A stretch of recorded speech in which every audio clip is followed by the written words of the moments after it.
It was a humid Thursday morning in the heart of the city. The kind of morning when the air feels heavy with secrets. Inside Novaland Realty, one of the city's most successful real estate firms, Lynn Tran, a 29-year-old employee, adjusted her blazer and stared at her reflection in the mirror.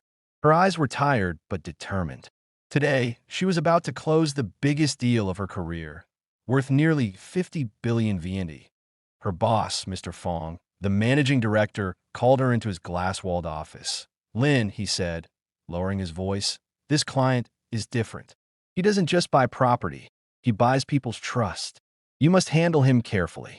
The client in question was Mr. Hui, a mysterious investor known for his massive land acquisitions across the city.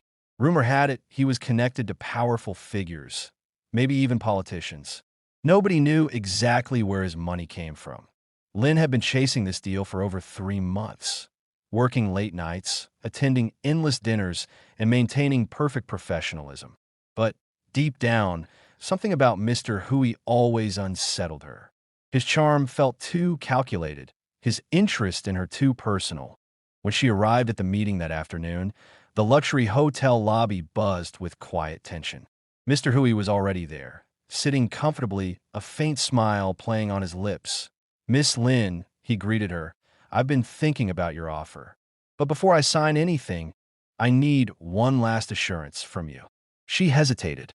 "What kind of assurance, sir?" He leaned forward, his tone dropping into something darker. "That this deal will remain between us. No one, especially your company, can know the full details." Lynn's heart skipped.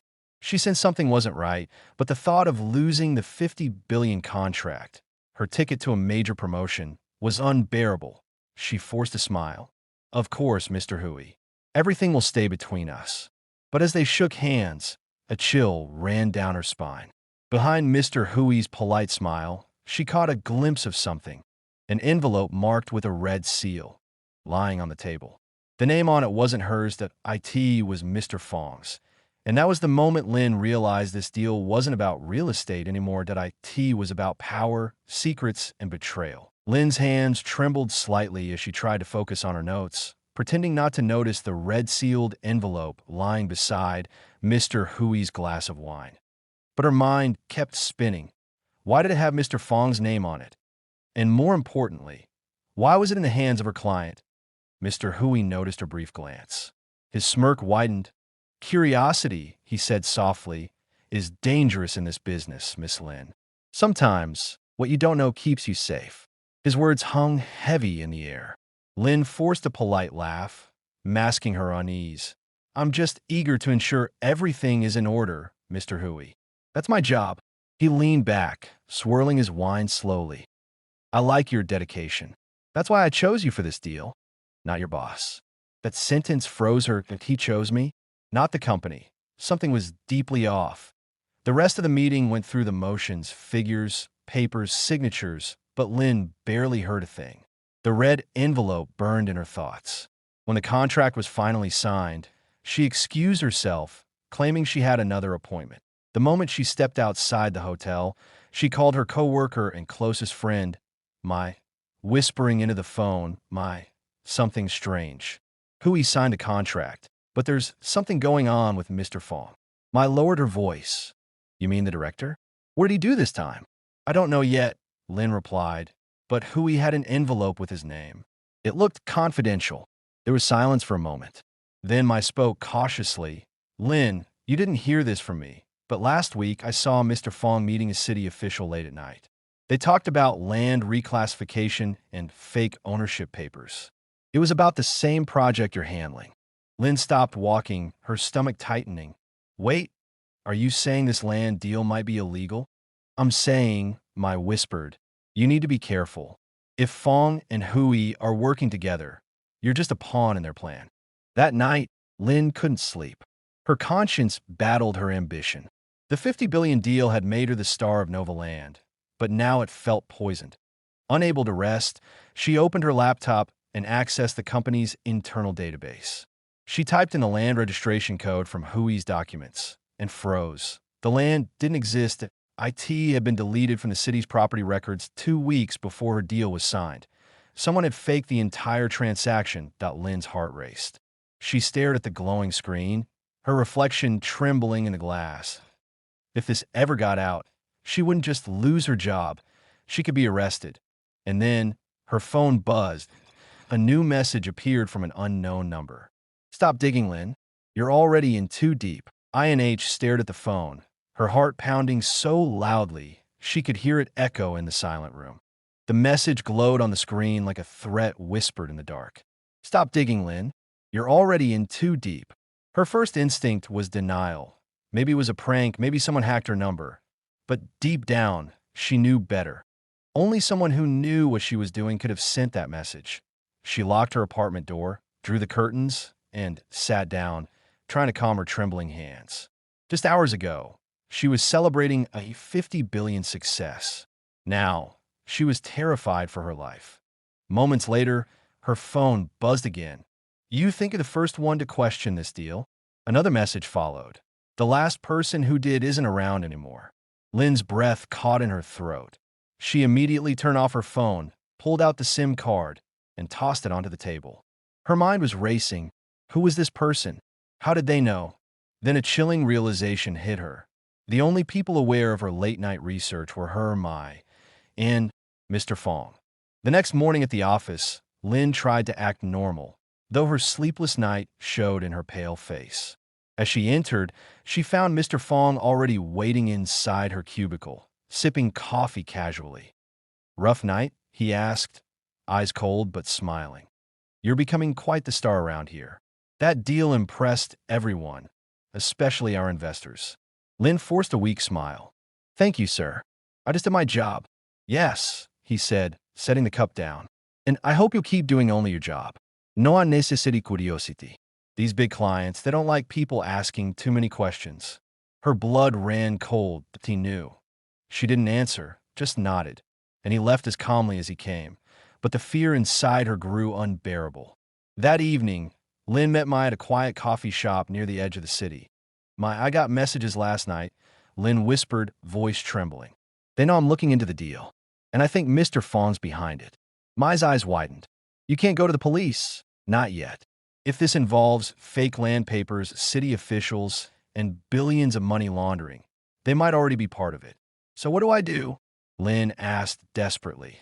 Mai looked around cautiously before leaning in.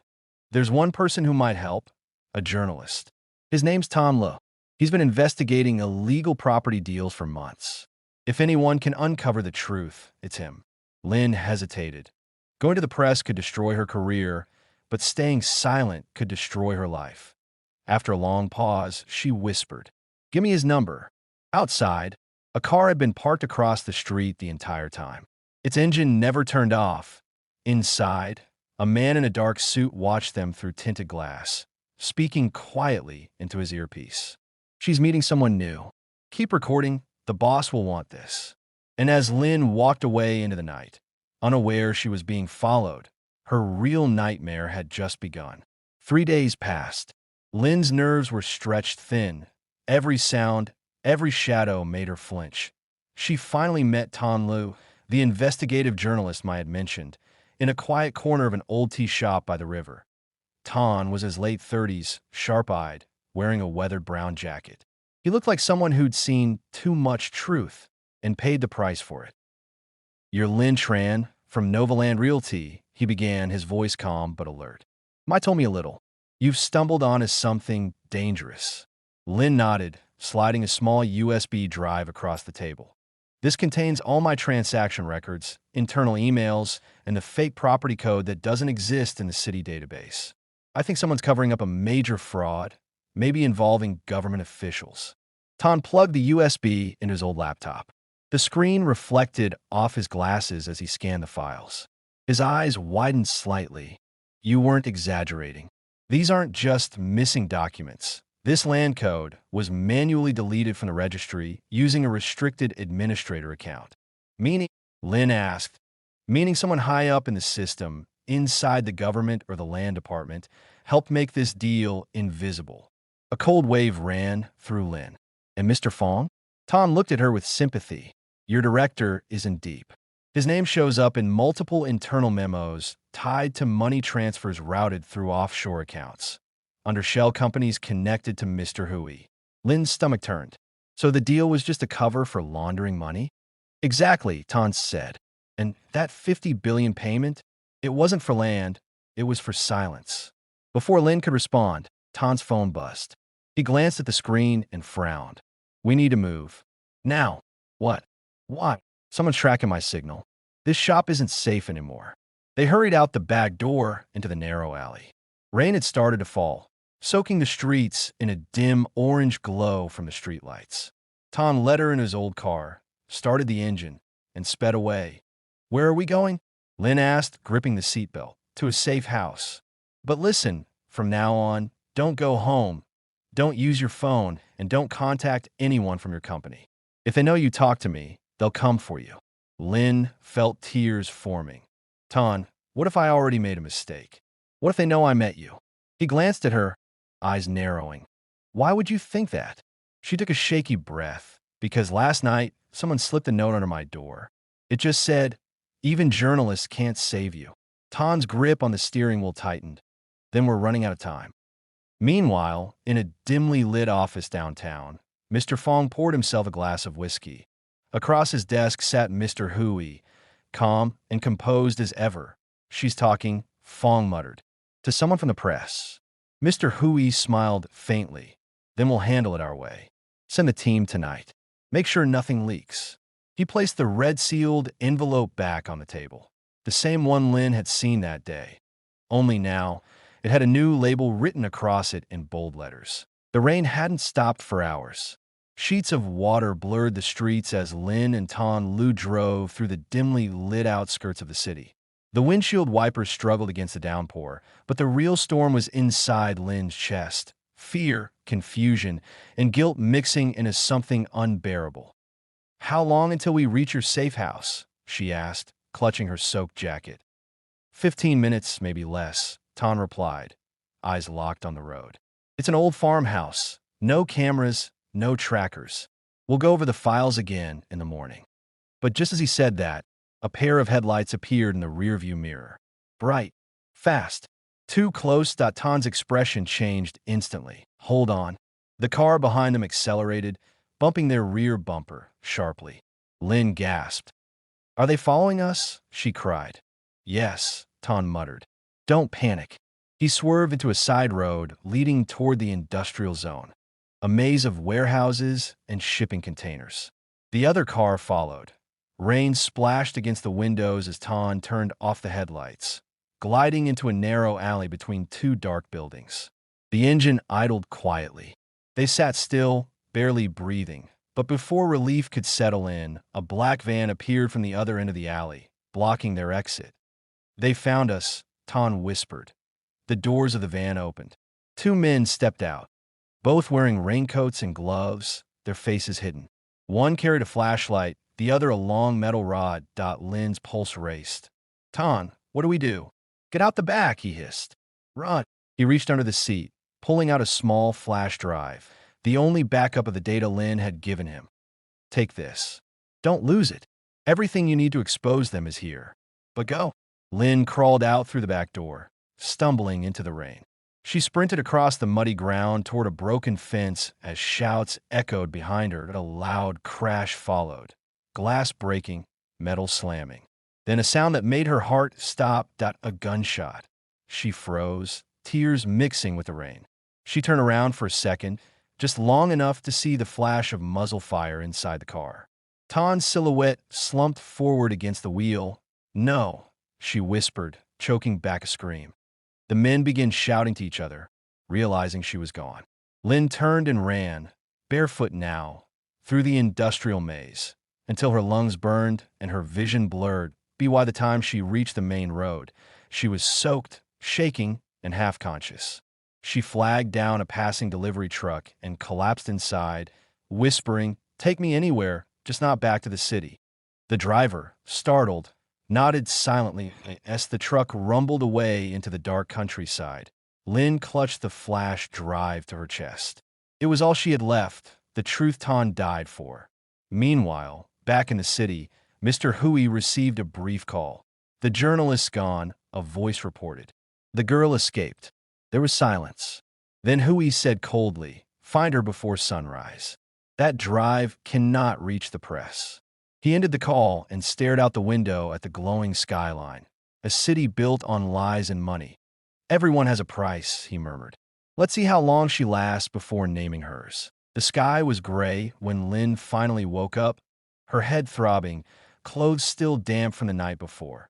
The delivery truck had dropped her off at a small roadside inn miles outside the city. The old owner, a kind woman, had taken pity on her trembling state and given her a spare room without asking questions. For the first time in days, Lynn felt a brief sense of safety, but it didn't last. She knew they were looking for her. Mr. Hui and his men wouldn't stop until they had the flash drive. She sat on a narrow bed, staring at the small black device in her hands. Tan had died protecting it. Now, it was her only weapon, and her only hope. She plugged it into a borrowed laptop from the innkeeper's grandson. The screen flickered, and a folder appeared. Project Lotus, confidential. Inside were hundreds of documents, financial records, property transfers, scanned IDs, even photos. But one file stood out. A short video clip labeled, "Watch me first at MP4. She clicked it. Tan's tired face appeared on the screen, filmed in a dimly lit room. His voice was calm but urgent. "If you're seeing this, Lynn, I didn't make it. Listen carefully. This isn't just about a fake land deal. It's part of a massive network called Project Lotus. They're buying government land using ghost companies, then erasing the records. The profits are laundered through offshore accounts connected to politicians and businessmen. Your director, Mr. Fong, is their link inside Novaland." Lynn covered her mouth in shock. Tan continued, "There's a second layer of encryption in these files. It's password protected. The password is something you already know, something from the day you met Hui. Find it, and you'll uncover everything. And Lynn, don't trust anyone.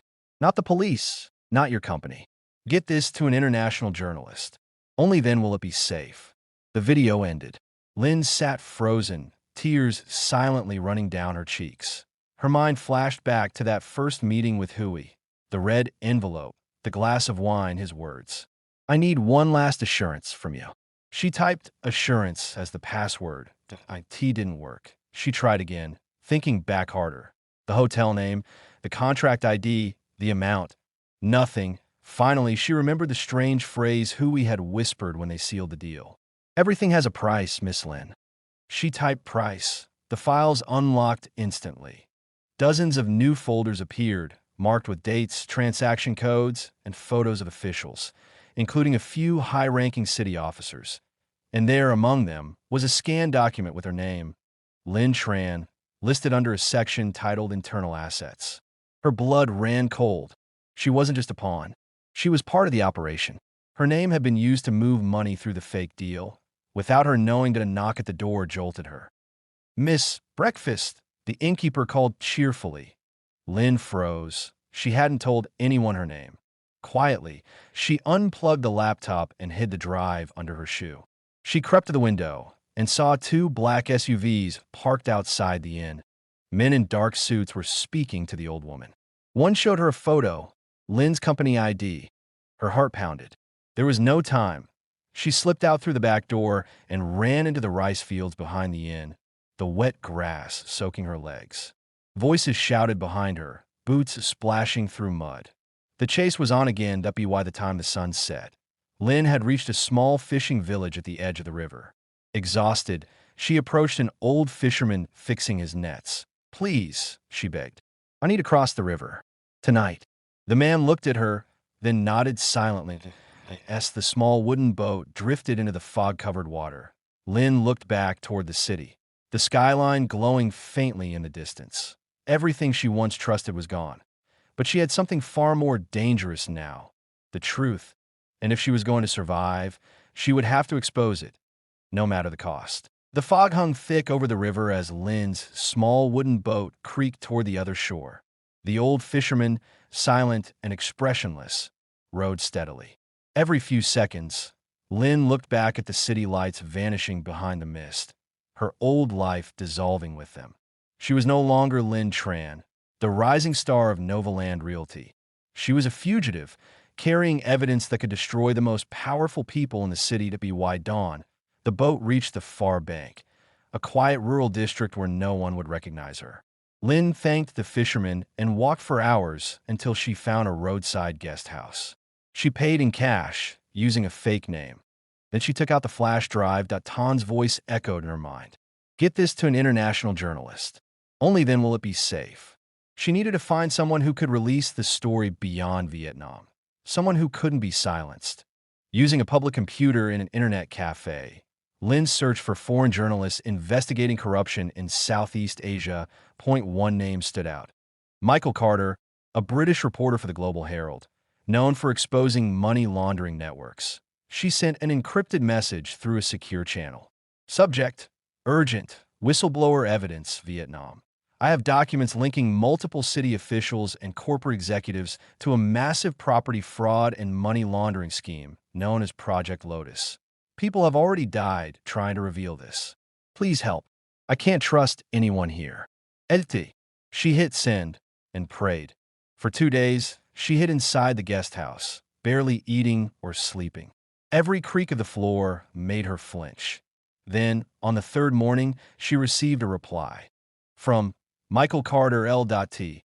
I received your message. I've been following similar leads from Hong Kong and Singapore. Your files could complete the puzzle that I'll come to Vietnam within 48 hours. Until then, stay hidden. Don't use your real name and keep the drive offline. Relief flooded through Lynn, but it was short-lived. That night, while she was in the lobby buying bottled water, a news report played on the TV behind the counter. Breaking news. Novaland Realty under investigation after whistleblower leaks internal corruption data to foreign media. Her heart stopped. The footage showed blurred images of her documents, and the anchor continued. Authorities claim the materials are fabricated. The suspected whistleblower, employee Lynn Tran, is now wanted for questioning related to espionage and fraud. Her legs went weak. Somehow, someone had leaked the story early and twisted it against her. She rushed upstairs, locked the door, and opened her laptop. The files were still there, untouched, which meant the leak didn't come from her. Then she noticed something strange. The flash drive's LED light was blinking, even though the laptop was offline. That a faint message popped up on her screen. You should have stayed quiet. The laptop shut off. Smoke rose from the USB port. The drive was fried. Panic flooded through Lynn. The only physical copy of the evidence was gone. She grabbed her backpack and ran out of the guest house into the night, disappearing into the narrow streets. Somewhere behind her, black SUVs rolled quietly into the town. Inside one of them, Mr. Fong sat in the passenger seat, his face illuminated by the blue light of a phone screen. We have her location, an agent said. She contacted a foreign journalist. Fong exhaled slowly, his expression empty. Then we end it before he arrives. Meanwhile, Lynn stood on a bridge overlooking the river, her breath visible in the cold air. The flash drive was gone. Her name was ruined, and her enemies were closing in. But something inside her refused to give up. If they think they can silence me, she whispered, they'll have to destroy everything first. She looked down at her phone, reopened her email, and typed one final message to Michael Carter. They found me. Drive destroyed. Meet me in person. I'll bring proof they can't erase. She pressed send and disappeared into the shadows, determined to find what Tan called the second copy. Because if there was one thing she had learned from this nightmare, it was that the truth always leaves a trace. The night was silent, too silent, as Lynn Tran made her way through the mist-covered train station on the city's outskirts. She wore a plain hoodie and cap, her face hidden behind a mask. Every shadow felt alive, every echo a threat. Her message to Michael Carter had been brief. Meet me at Gate 3, Long Bien Station. Midnight. Come alone.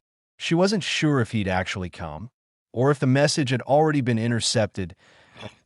Exactly 12:04 a.m., a tall foreign man appeared at the gate, pulling a small suitcase behind him. His sharp eyes scanned the platform. When they landed on Lynn, he nodded slightly.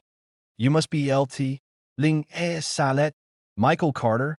Yes, I came as fast as I could. I've seen your emails. And I think you're right. Project Lotus connects several Southeast Asian property deals tied to shell corporations. But without your data, we have nothing to prove it. Lynn looked around nervously, then whispered, "The flash drive is gone. They destroyed it." But I think Tom made a backup. He mentioned something about insurance. He said it was hidden somewhere only a journalist would think to look. Michael frowned. Did he ever mention a name, a place, anything specific? Lynn thought for a moment. Then it hit her. He used to talk about an old newspaper archive near the river, where he started his career. He said he kept his truths where stories never die. Michael's eyes widened. The Saigon Times archive. Without another word, they left the station and headed toward the old part of the city.